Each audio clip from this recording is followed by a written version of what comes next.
आज का हमारा अध्ययन बिंदु है व्यवहारवादी विचारक। जैसा कि सेबाइन ने कहा है, व्यवहारवाद एक मनोदशा, वैज्ञानिक दृष्टिकोण और अध्ययन पद्धति के रूप में मान्य है।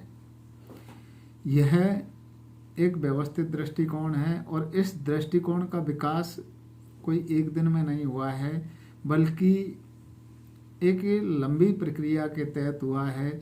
और 20वीं सदी के प्रारंभ में 1903 में अमेरिकन पॉलिटिकल साइंस एसोसिएशन की स्थापना से लेकर सन 1967 तक इसका विकास होता रहा है, जब तक कि ईस्टन और दूसरे विद्वानों द्वारा व्यवहारवाद की आलोचनाएं प्रारंभ नहीं हुई। हम जब व्यवहारवाद में राजनीति वैज्ञानिकों के योगदान की बात करते हैं तो सबसे पहले ग्राहम बालास का नाम आता है, जिन्होंने ह्यूमन नेचर इन पॉलिटिक्स नामक पुस्तक में सन 1908 में मानव के राजनीतिक व्यवहार के अध्ययन पर बल दिया। उन्हें राजनीति की अनौपचारिक प्रक्रियाएं जैसे चुनाव है, मतदान व्यवहार है और दूसरी जो प्रक्रियाएं हैं उनके अध्ययन पर बल दिया। इन्होंने राजनीति के संस्थागत अध्ययन की बजाय अनौपचारिक अध्ययन और विश्लेषण को इकाई के रूप में ग्रहण करने पर बल दिया। इन्होंने समसामयिक मनोविज्ञान से प्रभावित होकर उसकी खोजों के संदर्भ में राजनीति के अध्ययन पर बल दिया। दूसरा विद्वान है आर्थर एफ बेंटले, जिन्होंने अपनी पुस्तक द प्रोसेस ऑफ गवर्नमेंट में सन 1908 में राजनीति के समूह सिद्धांत का प्रतिपादन किया और राजनीतिक प्रक्रिया के अध्ययन में दबाव समूह, राजनीतिक दलों, चुनावों और मतदान व्यवहार के अध्ययन पर बल दिया।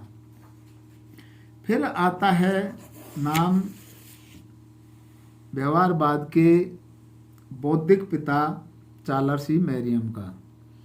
चार्ल्स ई मैरियम ने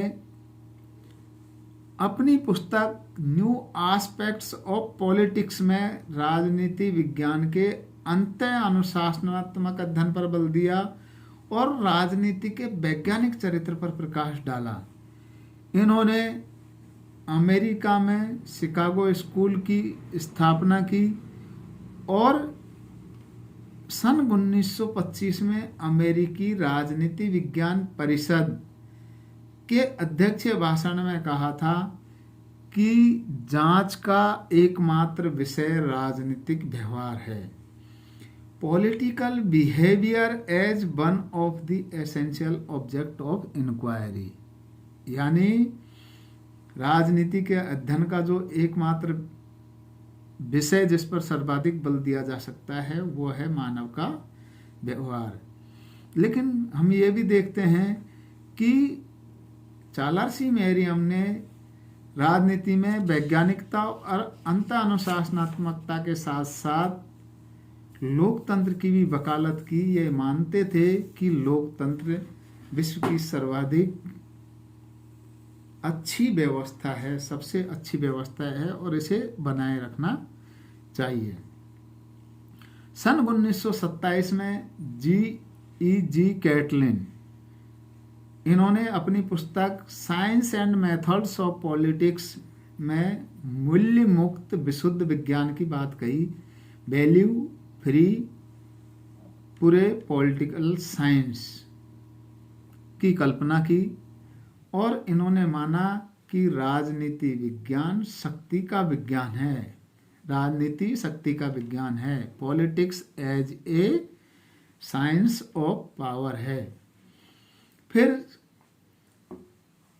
1936 में हेराल्ड लासवेल ने politics who gets what when and how, यानी राजनीति कौन क्या कब और कैसे प्राप्त करता है नामक पुस्तक में शक्ति के अध्ययन पर बल दिया और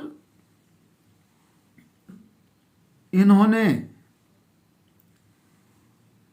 मनोविज्ञान के सिद्धांतों के आधार पर अपनी पुस्तक साइकोपैथोलॉजी एंड पॉलिटिक्स में राजनीति के वितरणात्मक सिद्धांत का प्रतिपादन किया, जिसकी गणना राजनीति विज्ञान के महत्वपूर्ण सिद्धांतों में की जाती है। द्वितीय विश्व युद्ध के बाद भी बहुत सारे ऐसे राजनीतिक विचारक थे जिन्होंने व्यवहारवाद के विकास में योगदान दिया। ऐसे विद्वानों में David V Truman, Robert A Dahl, M Kirkpatrick, David Easton, Heinz Eulau आदि प्रमुख हैं।